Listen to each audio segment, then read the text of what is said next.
Bonjour et bienvenue dans la chaîne Mathématiques Science. Aujourd'hui, c'est un plaisir de se retrouver donc pour une nouvelle vidéo de mathématiques, vers la troisième.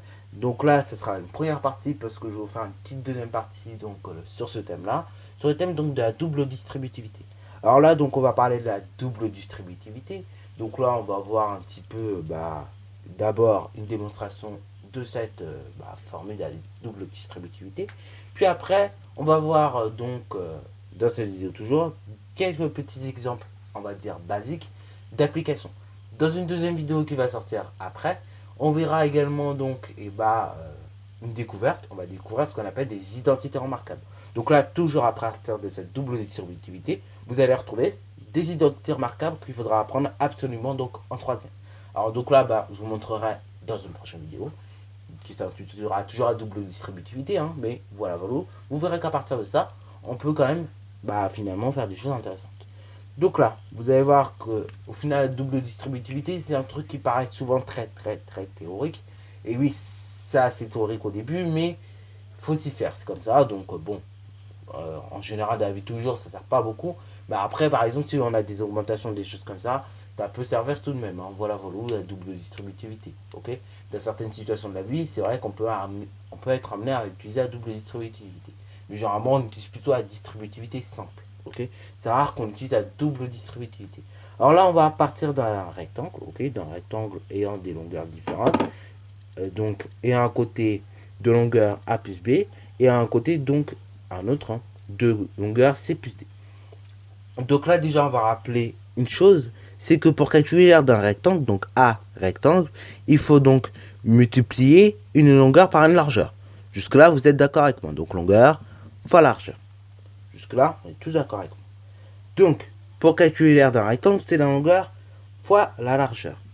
Donc là, pour calculer l'aire de ce rectangle, ce qui voudrait dire donc qu'il faudrait qu'on fasse A plus B, ok, donc la longueur AB, et la longueur C plus D, ok. Et après, il faudrait qu'on multiplie ces deux longueurs-là ensemble, ok. Alors donc là, je vais vous l'écrire tout simplement de manière plus simple. Ce qui veut dire que l'aire donc du rectangle, ça serait égal donc à A plus B multiplié par C plus D, ok. Jusqu'à là, vous êtes d'accord avec moi. Le A plus B correspond à ce côté-là, ce qui correspond donc à une largeur, tandis que le C plus D, ok, correspond quant à elle à la largeur, ok. Voilà. Donc le C plus D, ça correspond, comme je vous disais, à la largeur, ok. Donc il est normal que pour calculer l'aire de ce rectangle, on fasse A plus B multiplié par C plus D, ok. Voilà. Donc là, finalement, sans savoir même, vous venez de découvrir ce qu'on appelle la double distributivité. Alors là, c'est pas tout sur cette double distributivité. Maintenant, si on a un jour, on demande, comme de par hasard, finalement de développer cette expression, et ça donnerait quoi? Ça donnerait donc, si on développe cette expression, donc du A multiplié par C, plus du A multiplié par D, plus du B multiplié par C, plus du B multiplié par D. Alors je vais vous expliquer tout ça. En gros, les nombres. Donc les nombres A et B, qui sont dans la première parenthèse. Donc voilà. Alors là, donc on vient de découvrir cette formule de distributivité. Alors comme je vous disais, les nombres A et B, donc les termes de cette somme qui est entre parenthèses, et finalement le nombre A, comme vous pouvez le voir, il va être distribué à tous les termes de la seconde parenthèse. Donc le A, on va le distribuer avec le premier terme de la seconde parenthèse. Et le nombre A, toujours, on va le distribuer au second terme de la seconde parenthèse. Ensuite, le nombre B, on va faire de même. On va le distribuer au premier terme de la seconde parenthèse. Et le nombre B, toujours, on va le distribuer au second terme de la seconde parenthèse. Okay. Ces flèches en réalité, ça ne va rien dire plus que le signe finalement de multiplication. Okay. Voilà.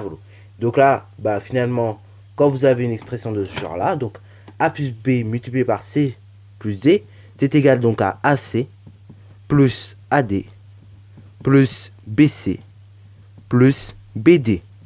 Là, le B, il est distribué au C et au D, ok, qui font partie de la seconde parenthèse.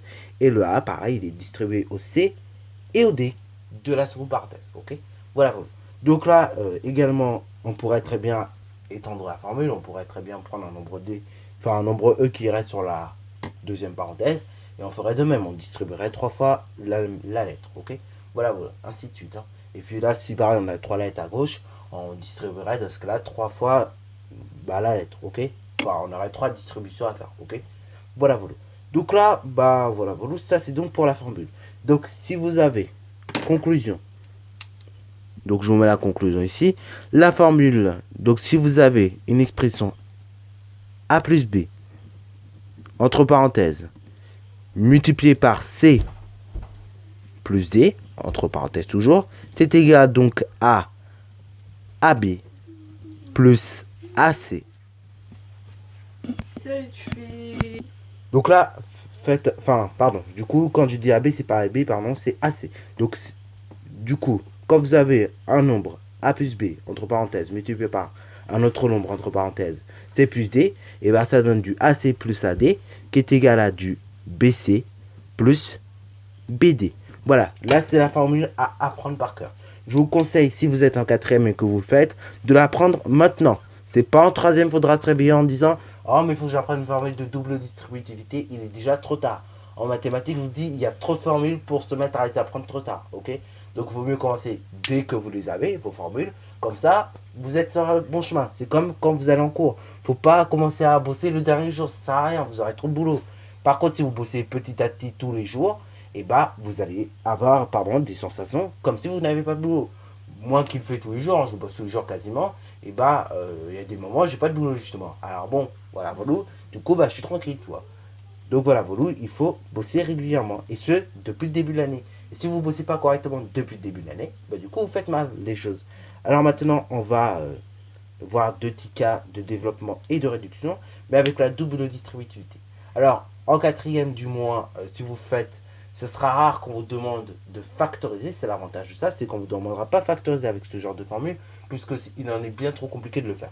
Par contre, vous verrez peut-être en troisième qu'il est possible de faire des factorisations avec ce genre d'expression. Mais on vous donnera des factorisations type, donc en gros par exemple des identités remarquables en l'occurrence, ok?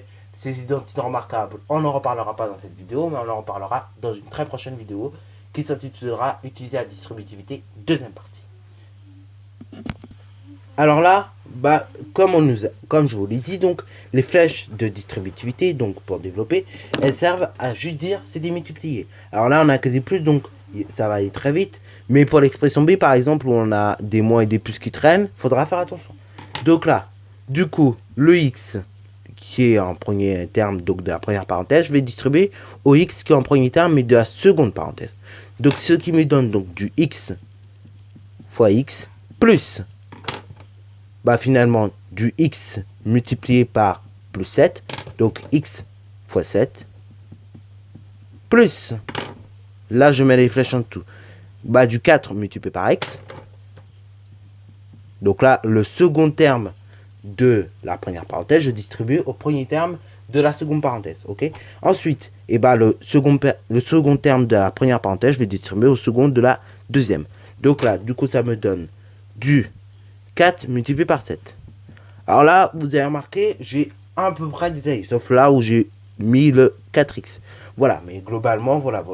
Si vous détaillez, c'est pas grave. N'ayez pas honte au début, vaut mieux le détailler plutôt qu'aller trop vite. Alors cette ligne, je vous dis, elle n'est pas obligatoire, donc si vous vous sentez très à l'aise et que vous n'êtes pas étourdi, vous pouvez effacer cette ligne et directement passer à la ligne de réduction. Alors là, pour la ligne, entre guillemets, développement, c'est presque fini, mais c'est pas bien fini, tu vois. Par exemple, x fois x, on n'écrit pas x fois x, on a une autre manière d'écrire x fois x. X fois 7, c'est pareil, c'est pas bien fini. Donc tu vois, tu as juste, entre guillemets, commencé le développement, mais tu n'as pas fini. Donc là, on va juste finir la partie développement.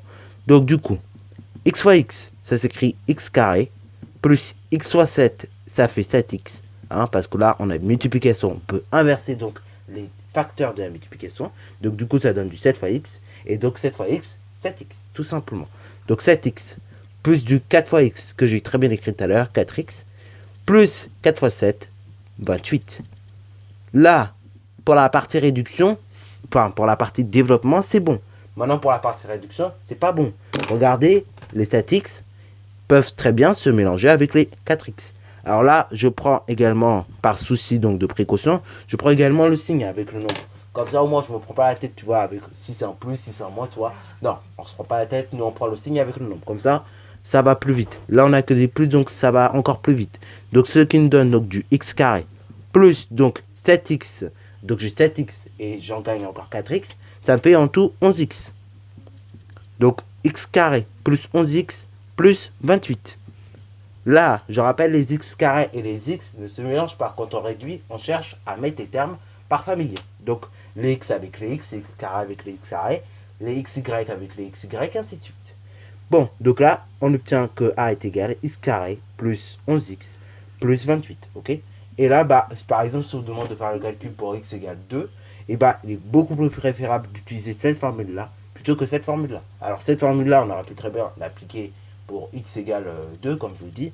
Mais donc, et bah, ça aurait été plus compliqué, ça aurait été plus long. Alors que là, bon, on n'aura pas eu de problème, ça aurait été beaucoup plus rapide. 2 au carré, ça fait 4. 4 plus 11 multiplié par 2, ça fait 22. Donc ça fait 22 plus 4 qui fait donc et bah 26. Et 26 et bah plus 28, ça fait tout simplement donc et bah 54. Ok, voilà, voilà. Donc vous voyez que mine de rien, on aurait pu très bien faire le calcul très rapidement pour ça. Alors que là, bah, ça aurait été plus compliqué avec les parenthèses et tout. Après, il faut faire la multiplication.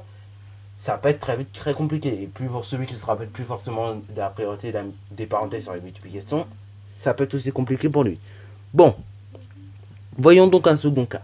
Maintenant, on va voir le second cas, celui où on a des signes, c'est-à-dire des moins, des plus qui traînent un peu partout. Donc là, comment ça marche? Bah, on va pas se prendre la tête. Hein. On a dit que les flèches étaient démultipliées. Donc on a juste qu'à faire attention au signe. Et puis, je vous rappelle également que le nombre, on prend le signe avec. Ok.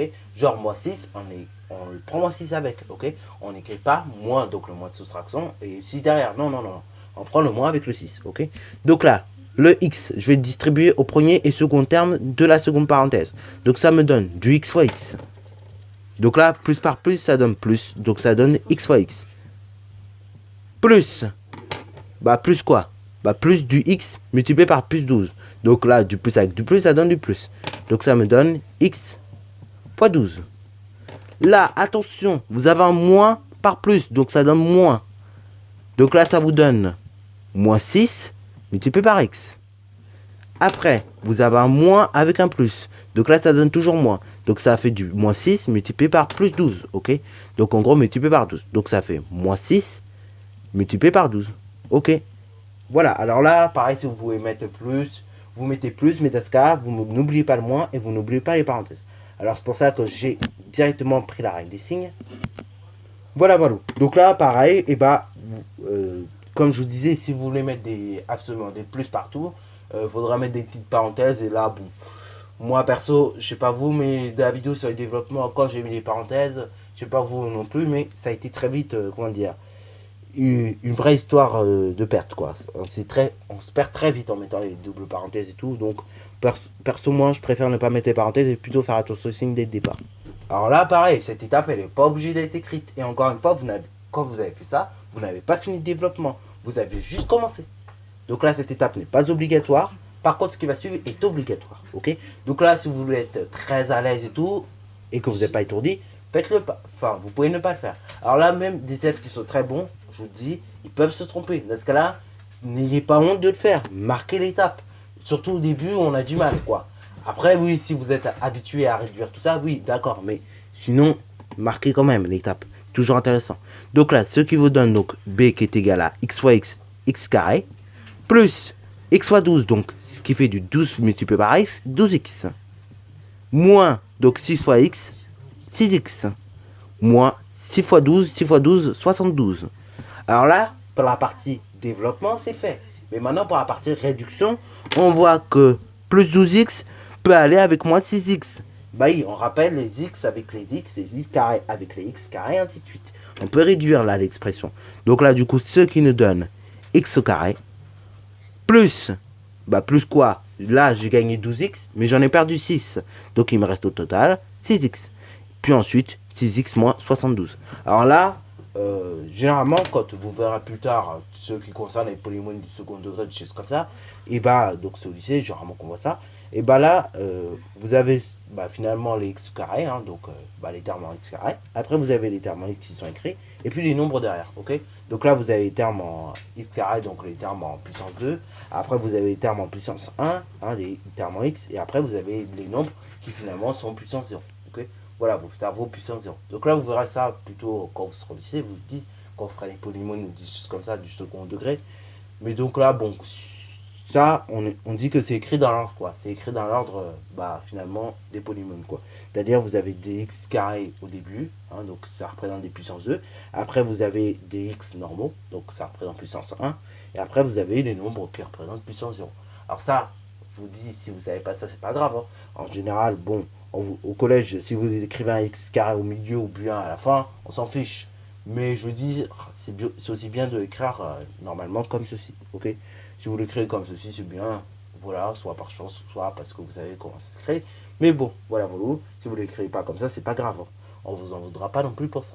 Sur ce, la vidéo est terminée. Si tu as bien aimé, n'hésite surtout pas à la liker, commenter et bonne reste à toi en mathématiques et en sciences. Et donc là, c'était la première vidéo, enfin deuxième vidéo, oui, deuxième ou troisième vidéo que j'ai faite pour les troisièmes. Alors oui, je vous dis, bien évidemment, c'est un truc que je vous dis, c'est une vidéo vers la troisième. Par contre, je fais des vidéos vers la troisième, mais ces notions-là, vous avez peut-être déjà travaillé. Là, cette notion-là de double distributivité, je sais qu'il y en a qui travaillent déjà. Moi, par exemple, dans mon collège, je suis en quatrième, on travaille cette notion-là. Donc, c'est très aléatoire d'un livre à l'autre, d'un programme à un autre, d'un prof à l'autre, hein.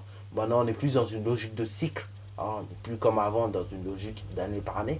On est plutôt dans une logique de cycle. Donc si par moment vous voyez des vidéos vers la quatrième que vous avez déjà faites, genre je reposte notamment la vidéo 16 sur les fractions là, genre où je vous montre additionner, soustraire, multiplier, diviser les fractions. Si vous savez déjà faire ça en cinquième, c'est pas non plus surprenant. C'est que vous avez déjà appris à faire ça, vous voyez, c'est obligé. Enfin, maintenant vous pouvez apprendre à faire ça en cinquième, hein. Moi on me l'a appris aussi en cinquième à faire des opérations sur les fractions, voilà. Donc c'est pas quelque chose d'incroyable non plus, tu vois. Hein, par exemple aussi, ce que je vous montre là, la double distributivité, c'est un truc qu'on me l'a appris, quoi. On me l'apprend en quatrième, donc c'est possible, tout est possible, tous les assemblages sont possibles. Voilà, c'est pas comme avant où on était limité année par année.